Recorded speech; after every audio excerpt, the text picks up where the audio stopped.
Oh,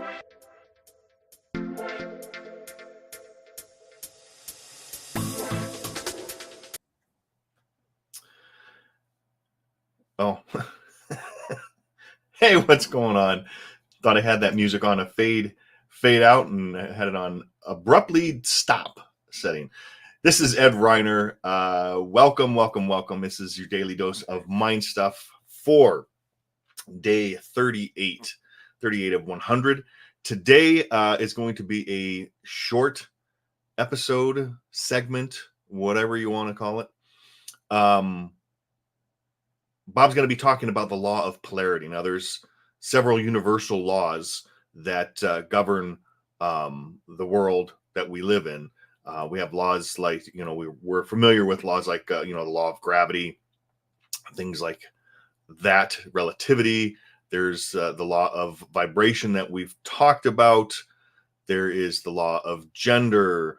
There's the law of polarity, which is what Bob is going to be going into today. So let's go over and we'll check out Bob. Like I said, short one today, and I will be back when we're done.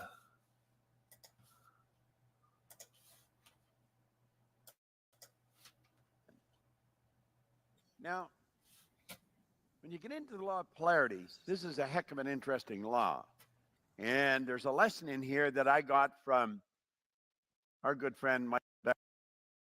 And it's a great lesson.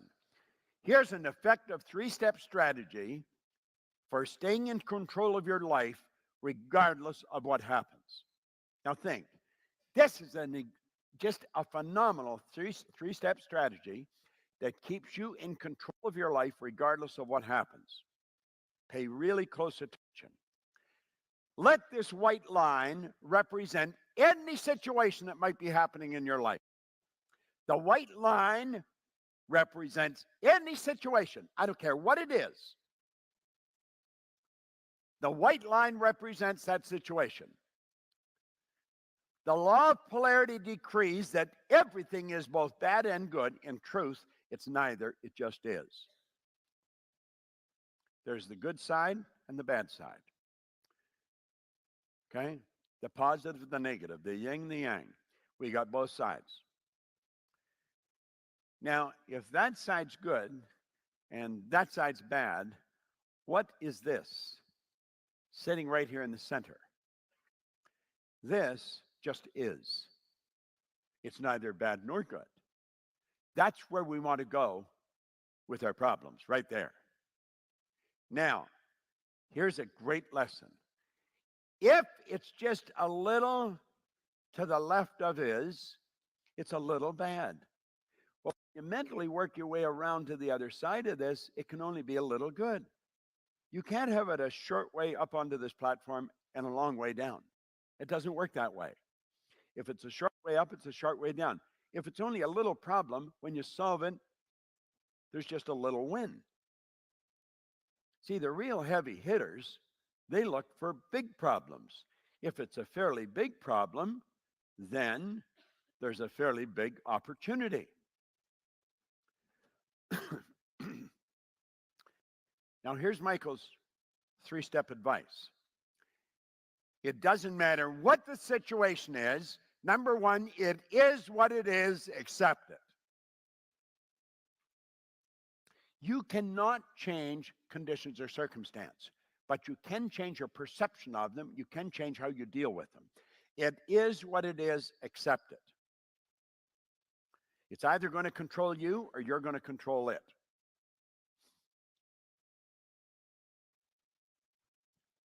Penny was going to give me a book, and that was the lesson today. That's today's lesson.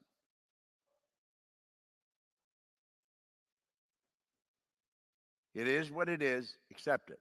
It's either going to control you or you're going to control it. Step 2, harvest the good. Harvest the good. Just look for the good. And the more good you look for, the more you're going to find. God is good all the time. The more good you look for, the more you're going to find. Harvest the good. In any situation, doesn't matter what's happening, harvest the good. And number 3, forgive all the rest. Forgive means to let go of completely, abandon. Now, take a look at those 3 steps, because this has to do with the law of polarity. Nothing is bad, nothing is good. Everything just is. We will make it bad or good. If something's very bad, it's also very good. If it's a little bad, it's a little good. But let's understand this. It is what it is, accept it. Don't let it control you. You're either going to control it or it's going to control you. Number 2, harvest the good. And number 3, forgive all the rest. Just let it go. Forgive means to let go of completely.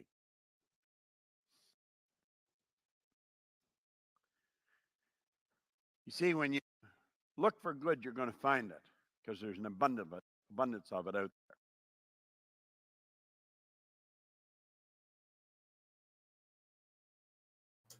there. There, I was muted. Like I said, short but powerful lesson. This is a really good one. They're all good. I don't know why I say this is a really good one because they're all good. Watch this over. That's a really good habit to get into, of just recognizing that everything that happens just is. It's not good or bad. We can also use the law of relativity in situations like this, when something happens and you can just look at it and go, well, it is what it is. It's neither good nor bad unless or until we relate it to something else. And that's the law of relativity there. So the room that I'm in right now is neither big nor small unless I relate it to something else. If I relate it to a small shed, then the room that I'm in appears to be huge. If I relate it to a huge mansion, then this room is small.